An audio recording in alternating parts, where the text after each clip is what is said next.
All right, I'm going to get going, and hopefully others will join us. I want to thank you for actually sticking around and joining this conversation. In many ways, this final conversation is really, really critical from my perspective. And what we've always done is try to generate conversation and collectively produce new knowledge. And so this is our opportunity to do so. As you know, we do have lunches. If you're ready for lunch, go for it. If you're not, just come on and have a seat. But this is ideally going to be somewhat of an informal conversation. I think we actually have enough to maybe do some conversations at tables, although maybe that won't work. Let me try to see if we can pull off a collective conversation for all of us, and then if not, we'll break it into some groups. Yeah, I just wanted to say that the end of I don't know if you all really know, but this is a point of transition for Framing the Global. Right, our actual funding from the Mellon Foundation comes to an end tomorrow.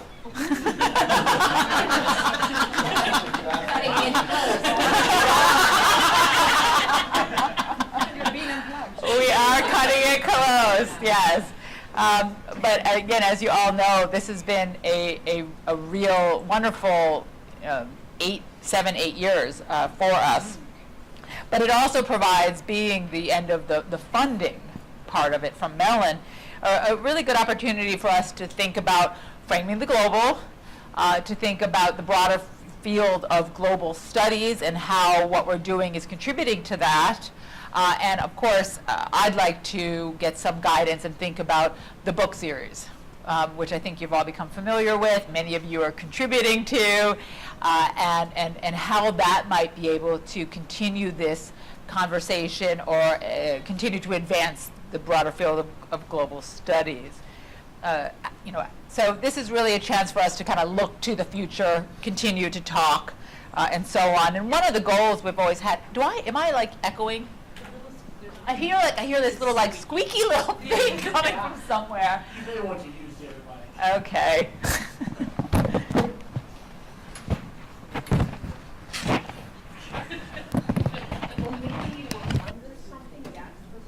It's okay, I'll stand up here for now. I liked the mobility aspect of the handheld. But so some of the questions, though, that I wanted us to think about, and we also, just so everybody knows, Deirdre is here as well, for those of you who were able to say so. Hi, Deirdre. Yes. And are we able to hear her? Yes, we will. Deirdre, we can hear you. Oh my gosh. Oh, maybe, is it Deirdre that's the squeaky little thing?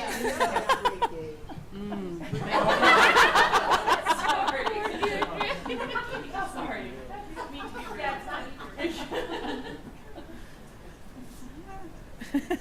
Hold on, we're going to work on this. She might need the headset like she got the yesterday. headset. Did you get the headset? Can you hear her at all? No. Okay. Oh, No, we can't. Okay. we can't hear you, Deirdre, but you look fantastic. You too. Anyways, let's continue. We don't really have a lot of time, so we're going to we're going to work with Deirdre. You tested it a second ago, right? But you tested it today? Typing is perfect. Thank you.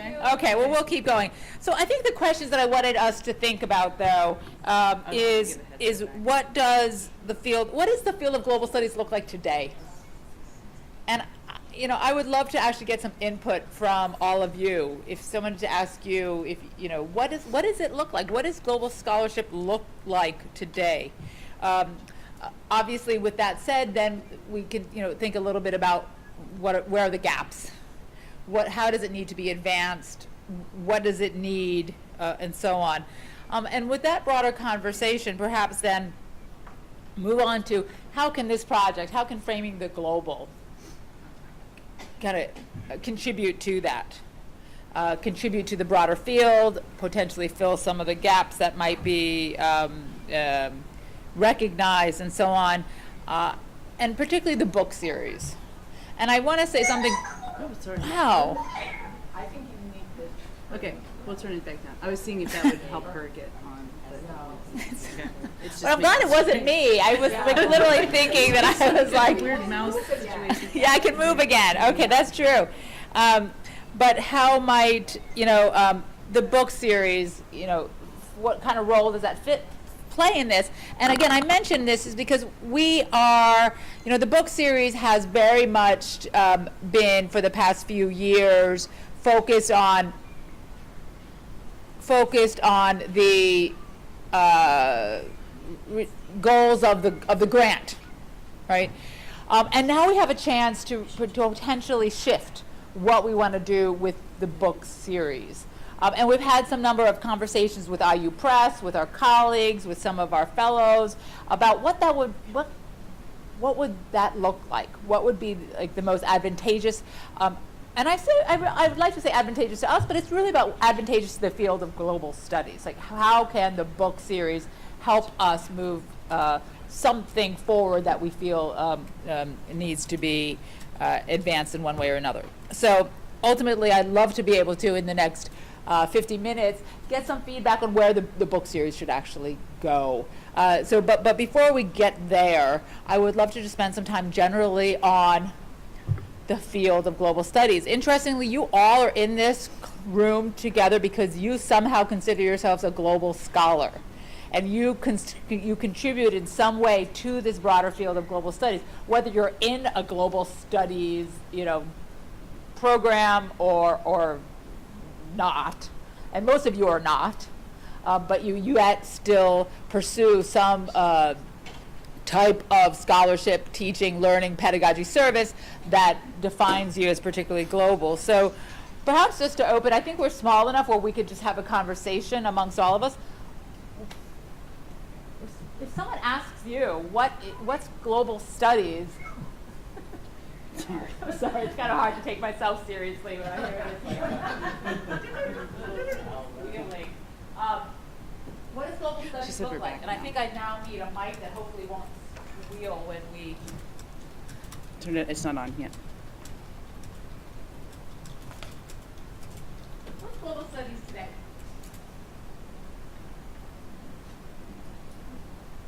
What is it not?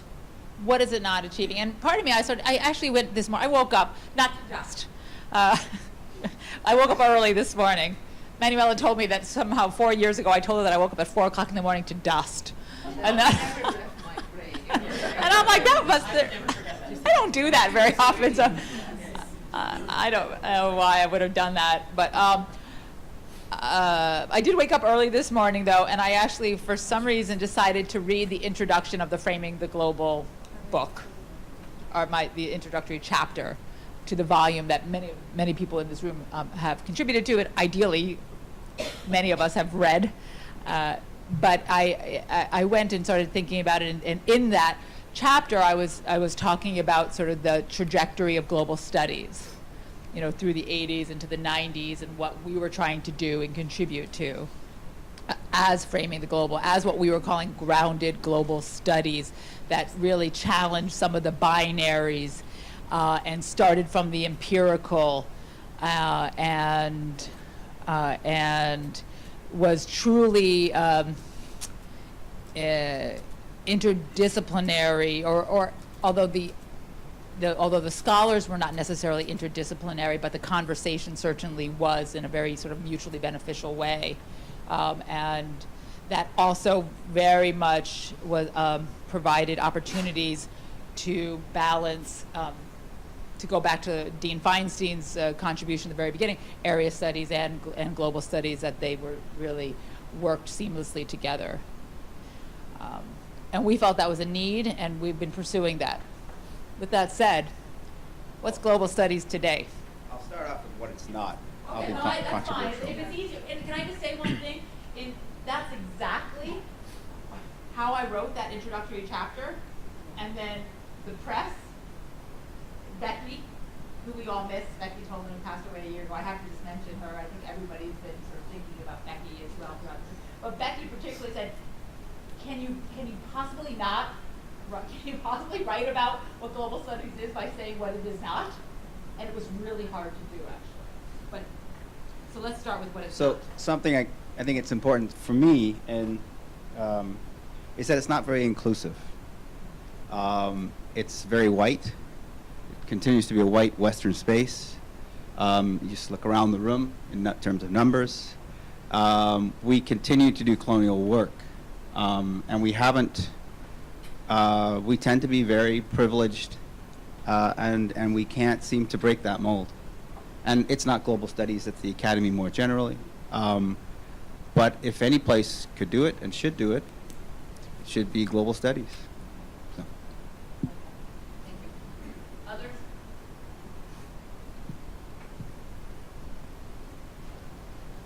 I actually think a more productive question might be to all the people who participated in this project. What do you think you learned? Like, what do you think is new or forward-looking that you discovered through this collective enterprise? And what is it that makes these individual contributions bigger than the sum of their individual parts?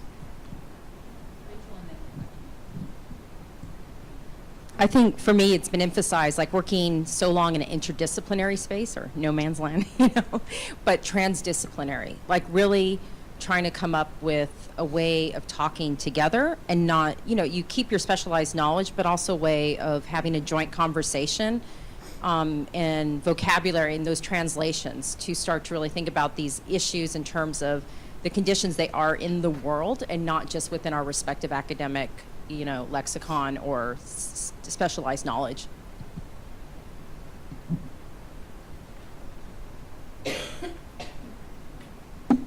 Okay, thank you for reframing the question, because that was the question that I was actually going to engage with before you asked it. So for me, the takeaway from these past couple days has been a really and I apologize that I was not in every session. I couldn't be, but the ones that I attended and participated in, I gained access to a few really interesting conceptual tools that scholars are using and presenting, and I feel like that's a huge contribution of what this space is providing. So in terms of what I took away in terms of conceptual tools, the attention to scale was really well done and presented in some of the papers. I heard some using interesting heuristics for trying to access the relationship of what is global and how do we get from global to local or any kind of relationship therein. The theme of intersections and intersectionality is critical to the field, and using metaphors I really liked. There was a wonderful use of metaphors to access new knowledge. So those are some of that I found it to be a very conceptually creative space, that scholars are working with creativity and accessing new ways of thinking, and that sometimes helps us break out of binaries and reproducing old patterns that are hurtful to emerging scholarship. Thanks. For me, sort of framing the global and global studies, I can't say, yeah.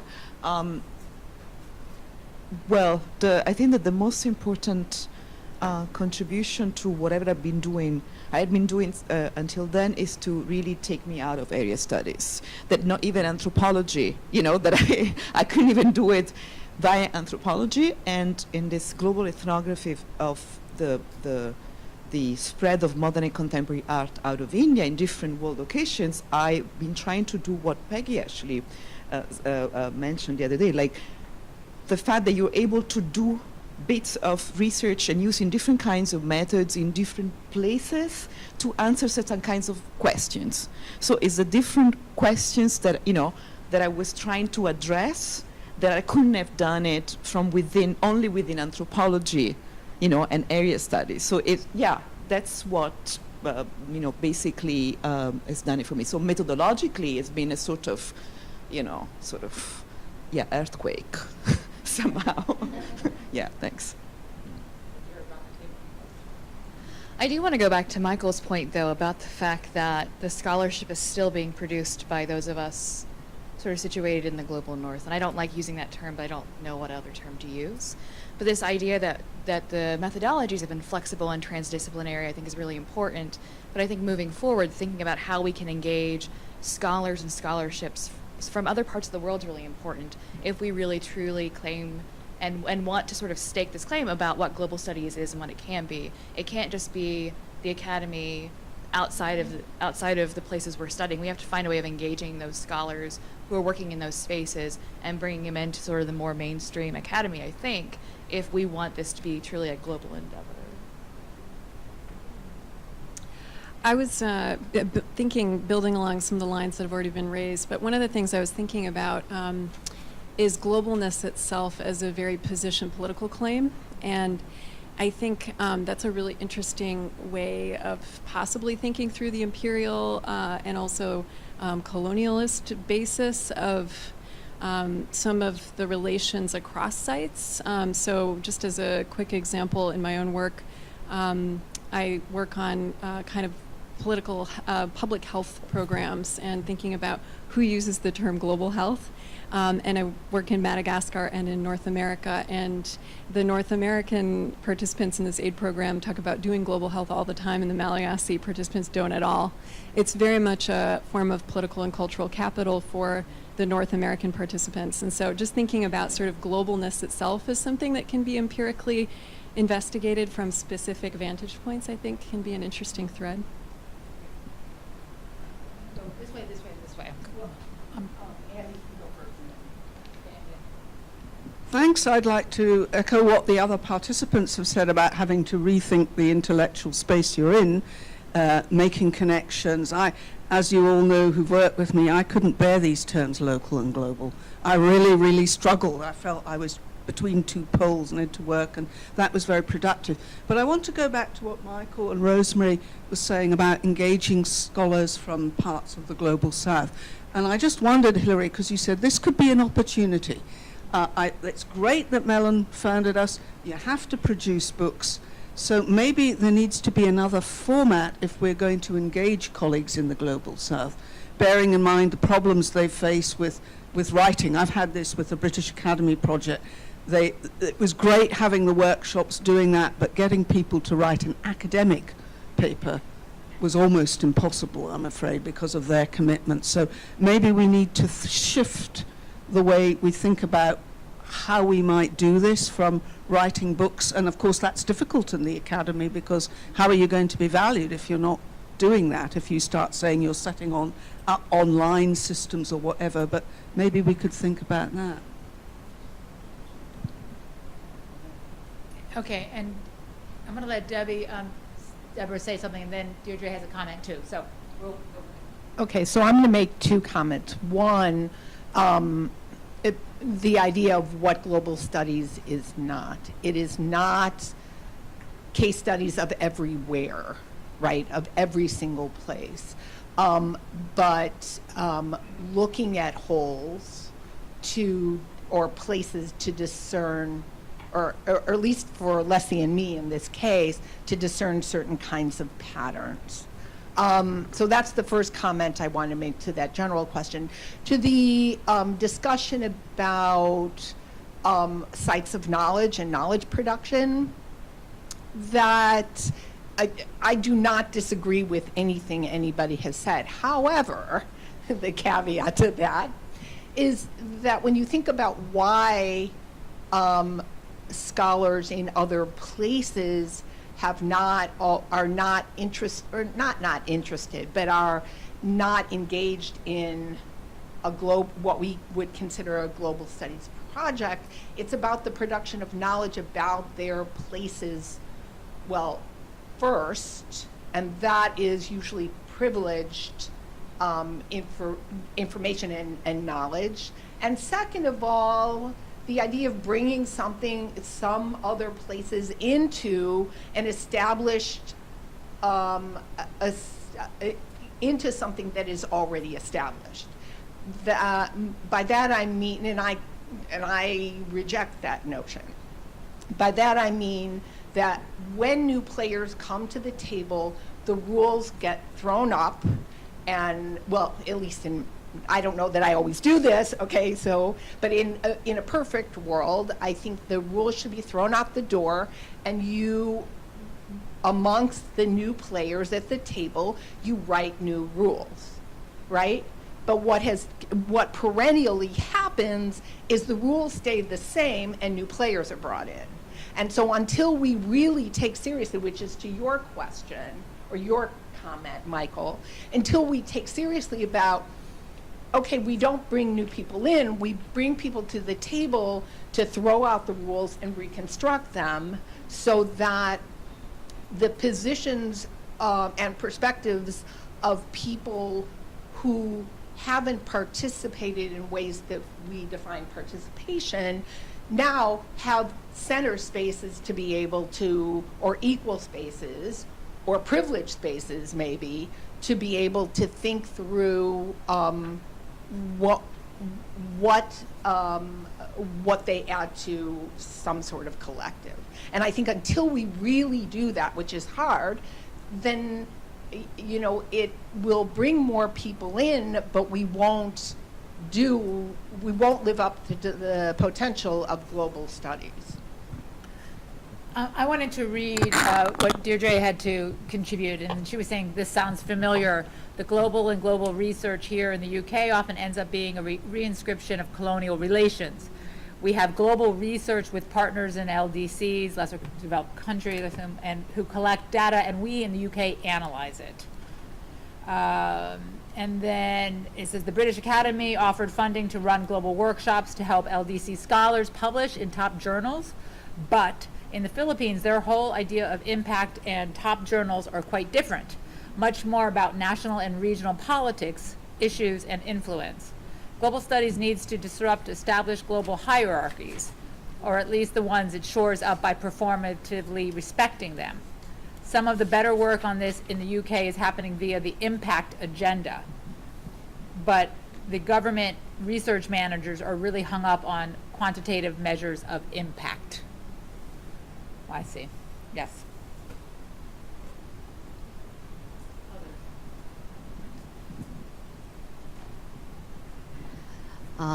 I echo what Deirdre's saying, and I think maybe for many of us, and Manuela certainly articulated it in these metaphorical terms, for many of us, I think global studies is a kind of a refuge. It's a safe haven. And just as immigrants, where they go to a new place, try to recreate that new world in somewhat in the image of where they are coming from, I think what we think global studies is or isn't or should be is informed by the things we're fleeing from. And I'm fleeing from a particular kind of sociology. And I think that informs what sociology means for me. And I know Michael is also a sociologist, but I think it's actually, and I agree with you, Michael, that it is a wide thing, but at this recent American Sociological Association annual meeting, what I have found is that we are able to talk about race and ethnicity in new ways exactly because we are talking about transnational social relations, and we are rewriting, canonical sociological concepts such as race, what the nation is, how we even go about defining the parameters of inequality. And so I actually am very hopeful that global studies can do this. And I think the common ground between this kind of race and ethnicity type of sociology, which has always been much more critical, and global studies or global transnational sociology is post-colonial. And I just want to mention one more interesting little debate that we had at this recent annual meeting. Julianne Goh, who has published a few books on post-colonial sociology, argued that maybe transnational is not a good term for us, and I always thought transnational was my preferred term to global because it doesn't imply the global scale. It implies relationality that can be on the same scale, on multiple scales, cross-scalar. But he said that this post-national or transnational is a problematic concept because his new project is studying how the militarization of police force is traveling from one nation state to another. And for him, that's not transnational, but trans-imperial. And I was talking to a Ukrainian scholar colleague of mine who said, well, if I discard transnational, I have no way of talking about the Ukrainian immigrants who go to the US and Italy. So I'm just telling this to you to show that I think we all come from very peculiar and particular places with very particular political agendas to the study of global studies, and maybe that's the best thing, that we continue talking about what it could be, so that it can remain a safe haven for all of us.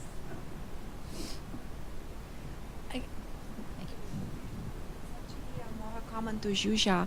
I was thinking, the scholar who is working on the transmission of patterns of militarization and the fact that he would not be comfortable with the term transnational but rather transimperial comparing to the migrant situation, but that's inherently a very different power position, right? I mean, yes, migrants will still be at the level of transitional just because they don't have the leverage, the capital to become transimperial categories, even though they are, right? So, I mean, they still think in terms of national loyalty and allegiance and transgressing that, but still starting from the national level, whereas patterns of militarization are implicitly imperial.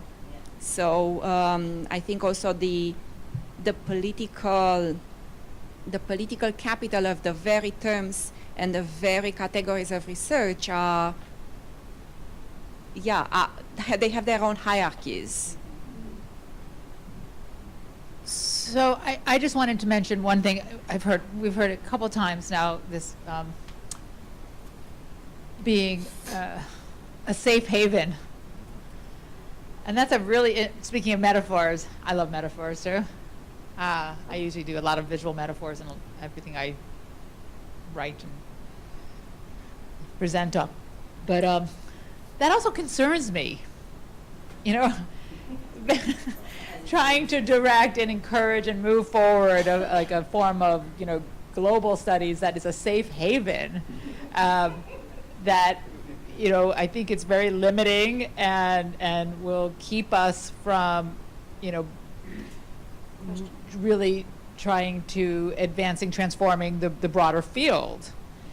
Because I don't, and so that was really why I wanted to sort of be thinking about the broader field as well. As how can we then, what does it look like, and how can we take what we consider this sort of safe haven of the framing the global type of approach of global studies, which I don't think actually represents all of global studies. I totally raised my hand. Oh, I thought you were referring to Deirdre, but how do we contribute? And I think we've been trying, and I think Framing the Global is doing it. And maybe are we? I guess this is another question. We've had these conversations for years.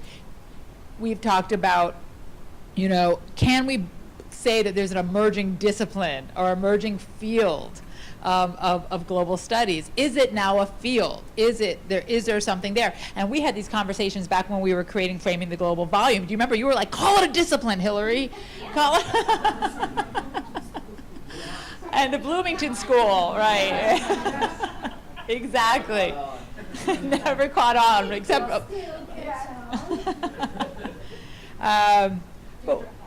But Deirdre has a comment, and then I also was gonna, if I thank you very much for coming. If I was actually going to also ask our keynote, ask Peggy, because you asked the question of what you learned and what you heard from others, and I would love to have you respond to that too. Let's see what Deirdre is saying. What's going on in the broader field that's so scary? Is it that globalism is being opposed to patriotism? Oh. I mean, there is, again, and you bring up, and we've talked about some of these and the categories we use and the terms we use and the term global or I've often been concerned that coming from the field of international education, that the term international is immediately determined to be anti-national, and in the same way as that, and particularly in the recent climate. But Peggy, can I ask you what you heard here in the context of the Framing the Global Conference? That's really, You asked it first. well, I know, but I was hoping that you all could answer it, because I think it's really important that you're able to. And so I don't think it's, I mean, I want to put the question back on you. And I, I heard a lot of really interesting papers. I learned a lot from each of them. But to be frank, I'm hard pressed to say what they add up to.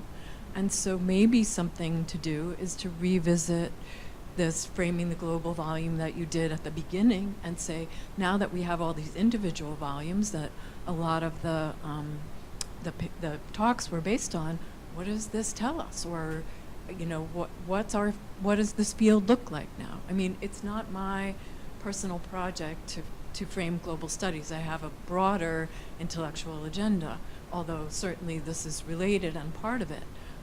So what I would want to know is what you all think you learned from each other, and not just, how I heard a lot about it transformed my work, and I can see that great relationships came out of this, and there's a lot of collegiality, but intellectually, how did the frame move from when you wrote that first book till now? And maybe that's the book you need to write when you're moving.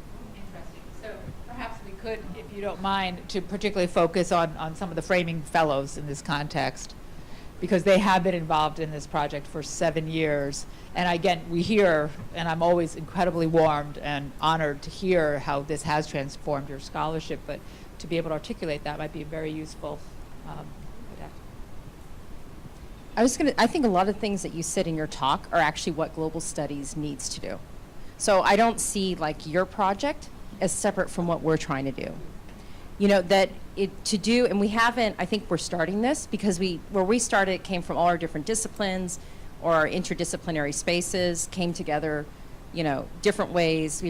I've learned tremendous amount from everybody. But I think what it's also pushed me is that the very foundations of, and that's also part of my dialogue with economics and economic theory, but what are the foundations of science? So, what are the ontological conditions of this thing called the global, the transnational, the, international, and then what does that say about how we study it, approach it, et cetera? So I think that's one level, and then it breaks down into these different disciplinary groups, the positionality, global north, global south, et cetera. So I think it's fundamentally about rethinking all of this in order to actually build a discipline, and it can only be done, we're in these different spaces with these different legacies of positivism, et cetera, and so we have to rethink a lot of things in order to create a solid foundation.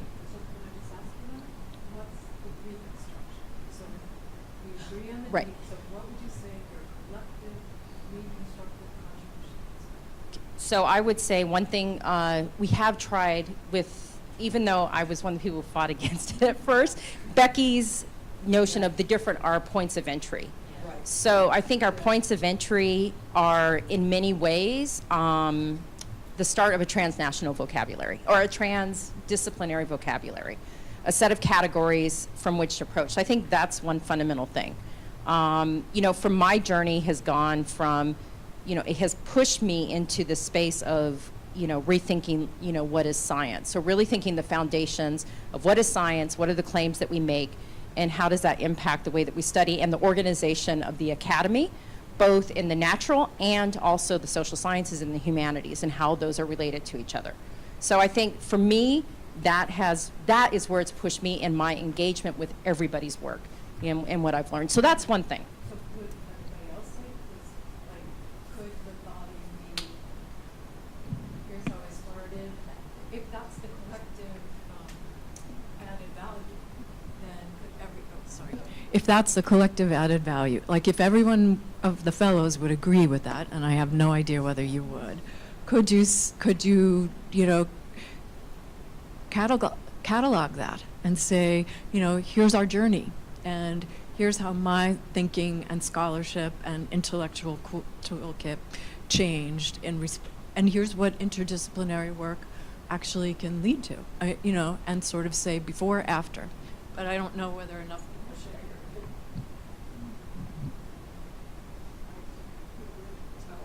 I mean, I would echo to some extent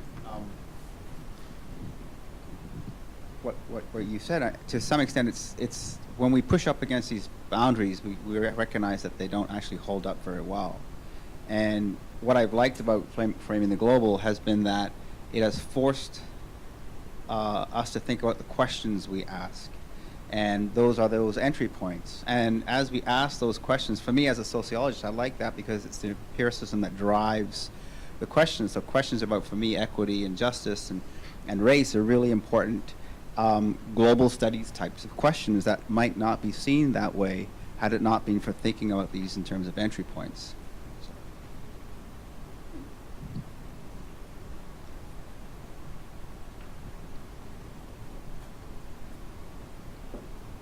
Thanks. I don't know if it's going to be articulate enough, but somehow, I mean, in addition to all that's been said, in my particular case, but I don't know, sort of this framing the global has somehow accelerated and consolidated the fight against all kinds of hegemonies, whether it's in my kind of home discipline.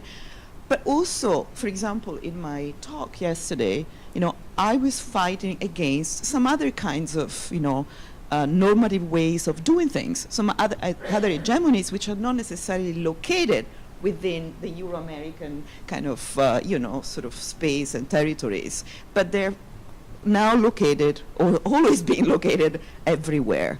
So somehow it's a kind of a fight against, you know, like a renewed fight against everything, which is called hegemony, you know, and then having all the long-standing categories of race, ethnicity, gender, whatever, coming into the picture with renewed force. So that's one thing that this has done for me. But I'm still at the beginning, I think, you know. But yeah. Do the people in the room who are not Framing the Global Fellows understand what we're talking about when we talk about entry points?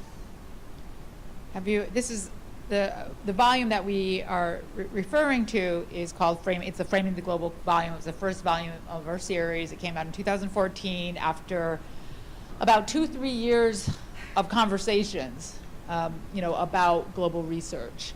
Multiple conversations with amongst all of us. We met regularly through video conference, through sort of Brady Bunch type of interactive video sessions.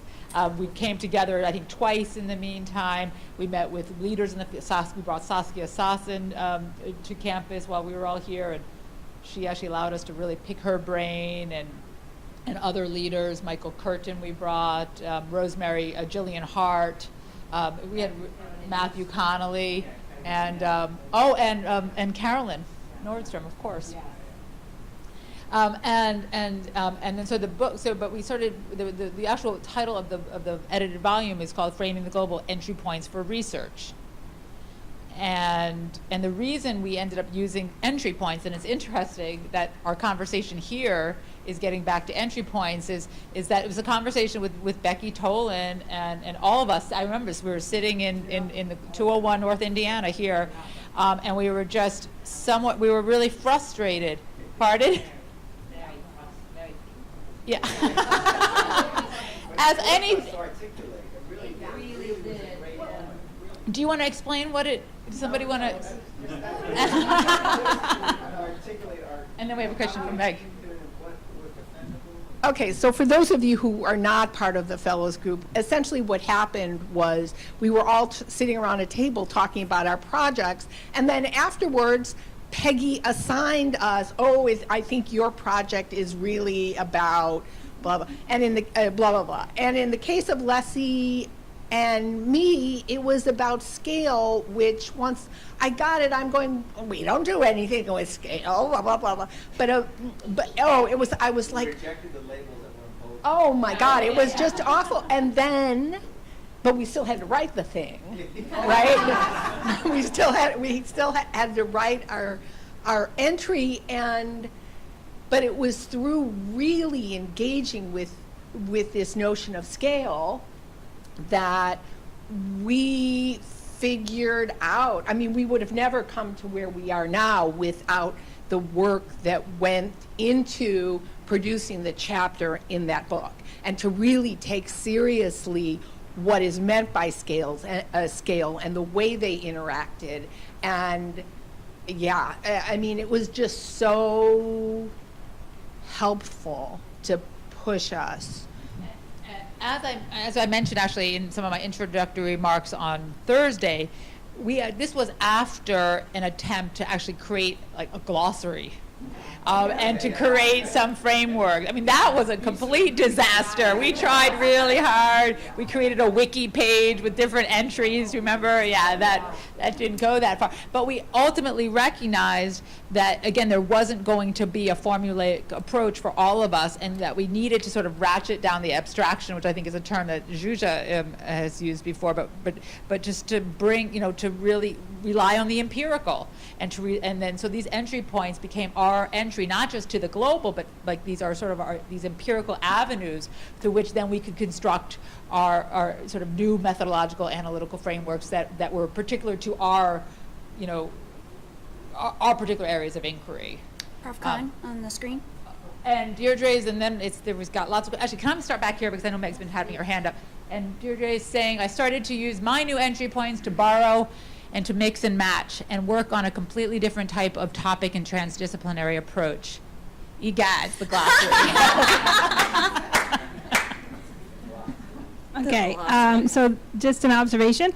So when I'm not in that scholar group, but when I hear the term points of entry, the metaphor that comes to my mind of framing the global points of entry is that, okay, I'm over here entering here, I'm over here entering here, both geographical, but also obviously disciplinary entry points, conceptual entry points, scale, et cetera.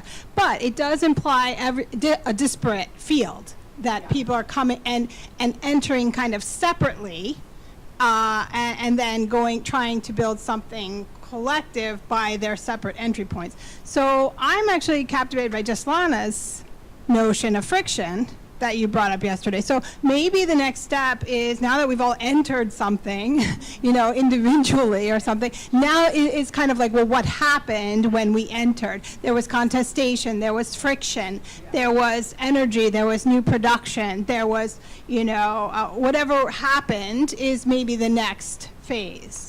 And what's interesting, and I just want to mention too, some of the use of the term entry points, it was morphed. Some of it started actually from some of the classes that I taught, because I would use it as for my students to think about, well, how are you going to enter the global? And it kind of changed for us and became this sort of much more, conceptual tool, analytical, theoretical tool for us. But it was really like, there is not one global. How are you entering the global? And so on. So there were some number of hands. Okay, Zsuzsa, you have a hand up? You multiple times not had your hand up. Oh, you actually had a hand for, I thought you were just agreeing. For comment. Oh, I'm sorry. Okay, go ahead. Oh, well, I hope that this might follow on your comment, Meg, about what happened after entering. And I'm trying to sort of synthesize, and as someone who's wasn't a fellow, sort of pay attention to the process. And I'm also thinking of how, Peggy, in your opening presentation, you were, I think, also inviting us to engage with a different kind of process in how we engage with the rest of the world. And I'm wondering, so I had two thoughts. I mean, as far as there's sort of the larger conversation of how do we define global studies, and then there's also how are people in this room trying to define global studies and provide some sort of a core for it. And I have two thoughts. One, as a part of a process, I'm wondering, if there was something very productive that was arrived at in the title of the last book of Entry Points for Research. I'm wondering what might be a second fill in the blank, like where are you now as far as entry points for what? But I'm also wondering, and this is what connects to Meg, and the idea of friction, I couldn't help but be struck by the memory the visceral memory of that meeting with Becky Tolan, and being given an assignment to have to, here, rewrite and use this concept, and how disruptive that was, or what kind of, what moment of friction that was for all of you. And I'm wondering if that also wouldn't be a productive thing to focus on, like, what as part of the process needs to be in place for those further disruptions. Very, very interesting. Jessalana. Yikes. I love that you know you don't have to bring me the mic. Your mic, you have a mic. Oh, also because I'm loud.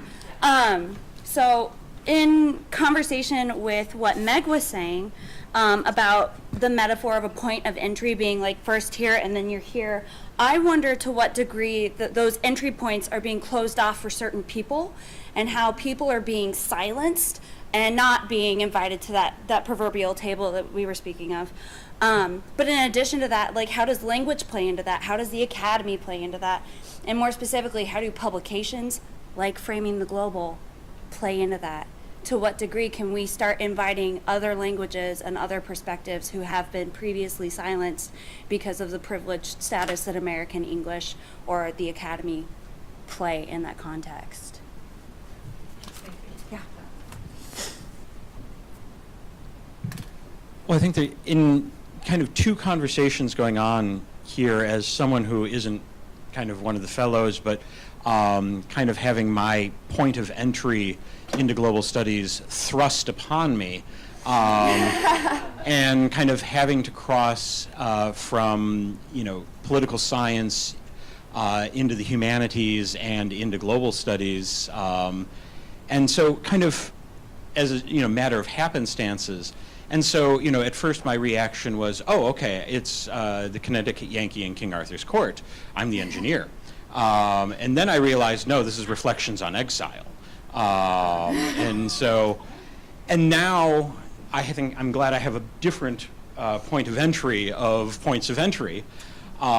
kind of moving across disciplines, but then also kind of being tasked with kind of the flip side of not generating scholarship, but generating undergraduate programs in this. And so kind of thinking about, how do I explain this to freshmen?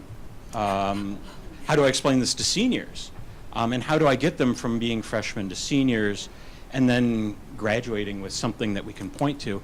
And I think that got me thinking about kind of one of the other elements that we've been talking about is kind of the place of global studies in higher education, and kind of wrestling with, the mundane of new deans, and all sorts of issues in funding programs like this. And kind of, I'm trying to be delicate in how to frame this, but in some ways, global is the last academic fad. Either you're on the STEM, you're building a STEM program, or at least you can try to catch the steamboat. But, really in a lot of ways in making an argument to, a dean of, what is the program doing? Why does the program even need to be done when the new initiative is to talk to the sciences? And so kind of putting those two things together is, what is, some of the advantages, and using this entry point is also, from a grounding perspective. And I think this is where, our program has kind of tried to work from that metaphor of perspective, and how that is, in terms of positionality, in terms of language, in terms of discipline. And so kind of trying to think about that. And I think, how do we move to the next stage of, kind of being able to get students from being freshmen to being seniors, and kind of thinking about that, as I'm also kind of taking my work and, kind of reinvestigating things that I, would, public opinion. What does public opinion mean? Well, hold it, wait. Public opinion means more than one thing.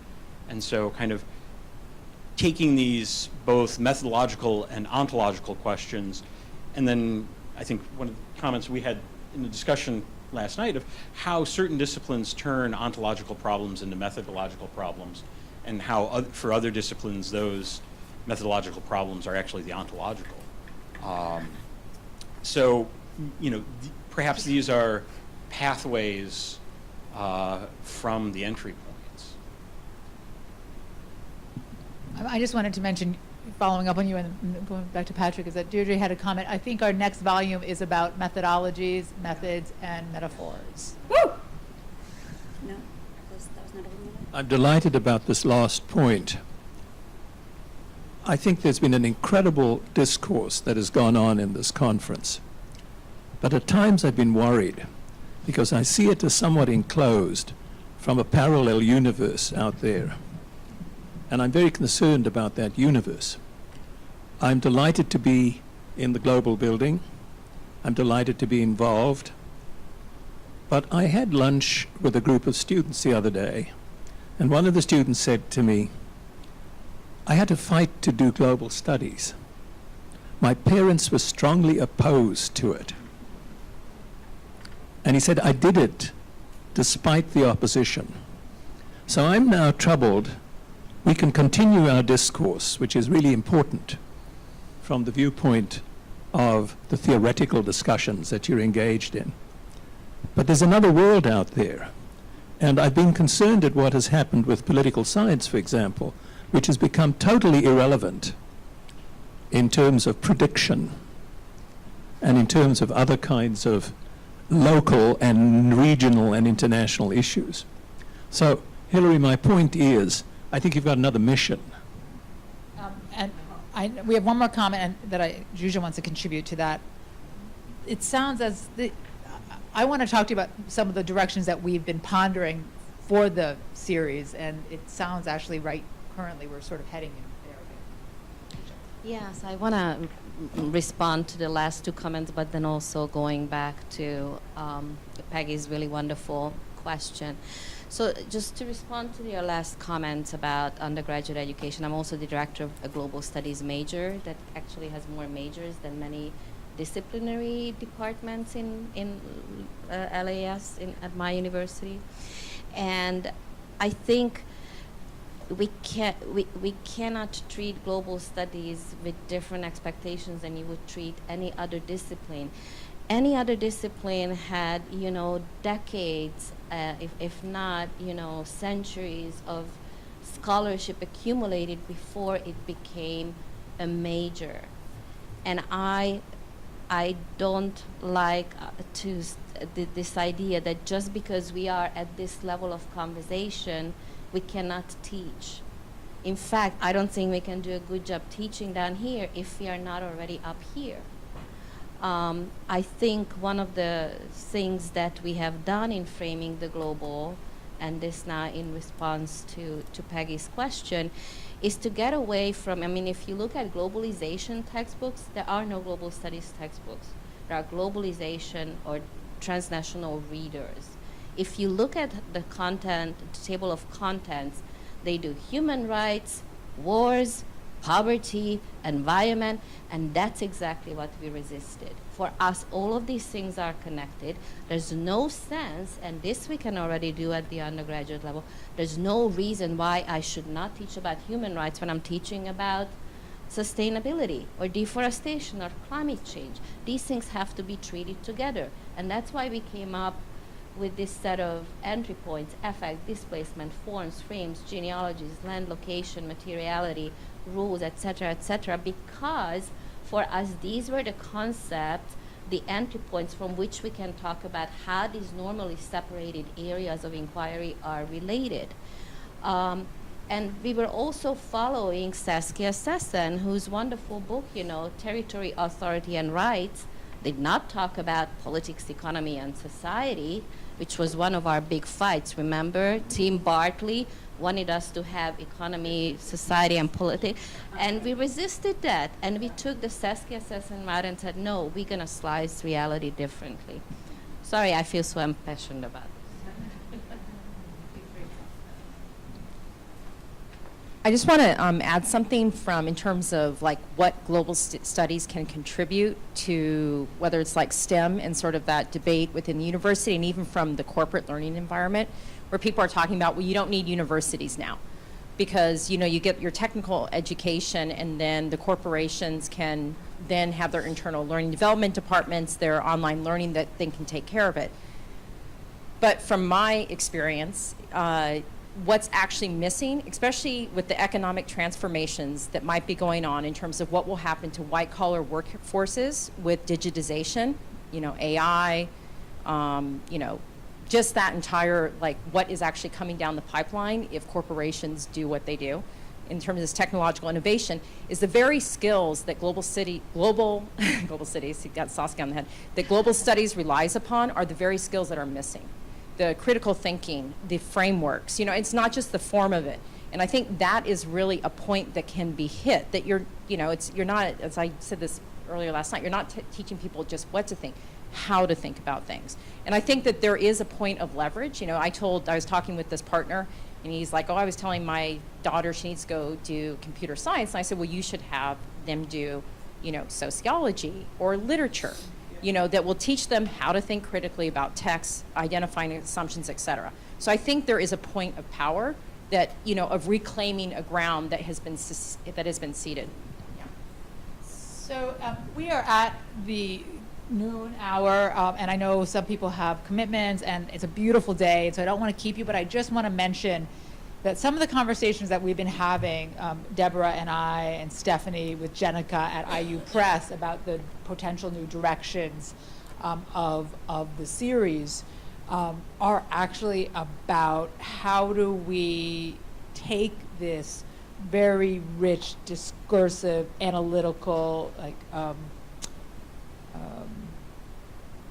these conversations that we're having here, but this framework, and apply it in a classroom. We've actually had, you know, how do we take this and make it relevant? Do we start to, I'm not saying that we, you know, how do we take what we do and make sure that they're adoptable in an undergraduate classroom? For many of the fellows in this room, that was actually the goal. Do you remember? We were supposed to be writing to advanced undergraduate students. That worked in some cases and might not have worked, but that was the goal. I remember. But you know, how do we actually think about what we're doing and make sure that it has pedagogical, you know, significance, but yet still maintain that really deep, rich scholarship that I think is represented in this room and at this conference. I do want to tell you sort of the entry points for what has really got me thinking, and the import of us just bringing back up this entry point and recognizing, instead of dusting, I was reading our entry points introduction this morning. But I actually, maybe rightly that is something that we can continue, is that emphasis on entry points. I also want you to know that I have been encouraged, Jenica is telling me, we need to write a textbook. And are you agreeing? Are you, and my first reaction was like, oh, you know, really? But actually listening to this discussion, I might have just been moved in a different way, especially if we think about it around entry points. I think we could be onto something as a contribution to that and to the field. Do you want to add something? Just a detail. I'm actually teaching Framing the Global book in my class this semester. And just as I left, the day before I left, I taught a lecture on framings. So I was using, you know, Katrina's, Sean's, and you guys, you know, and then Doreen Massey's, you know, stuff on place. So because so it's happening, but at the master's level. Yeah. And I already taught, co-taught that book in a methodology course actually. Yeah. So it's kind of versatile in that way, you know. Well, so I'll tell you at the end of the semester what happens. And again, thank you for sharing that. The book has actually been utilized and adopted by classrooms. Again, with sometimes not wholesale, but bits and pieces, and sometimes fully, and so on. And so thank you for reminding us of that. And interestingly enough, the entire project, Framing the Global, emerged out of some of the difficulties that I have to admit that I was having about teaching global studies. I was told that I was here, Hillary, teach I-701, Issues and Approaches to Global Studies. And I walked in there and I was like, how am I supposed to do this? And I sort of fumbled through it. And so that was really sort of the stirrings of this. So perhaps maybe part of this is coming back and thinking about how we can think about the training and the curriculum across the pipeline. It's an interesting way that that went, this conversation. I am going to sort of bring this to a close. I want to see, Deirdre, you still with us? Wait, here's another one. Global studies requires searching for search patterns, the ability to identify connections and multiple viewpoints and prioritize them analytically. Were we able to keep all of her somehow? Yes. All of her comments? Yes, we Thank can do you. that. Although I guess we have them on the video as well. I would like to think that this is just yet another entry point. And that even though thank you to the Andrew W. Mellon Foundation, that the grant is actually coming to an end tomorrow, this is literally just a beginning of another set of conversations. I want to thank everybody for coming. I want to thank our Peggy, who has been very gracious and has contributed to the conversation, to all the fellows, to all the presenters, to all the participants. Thank you so much for contributing to the conversation. It's been a real pleasure. Please go enjoy the day and continue to help us frame the global. So thank you.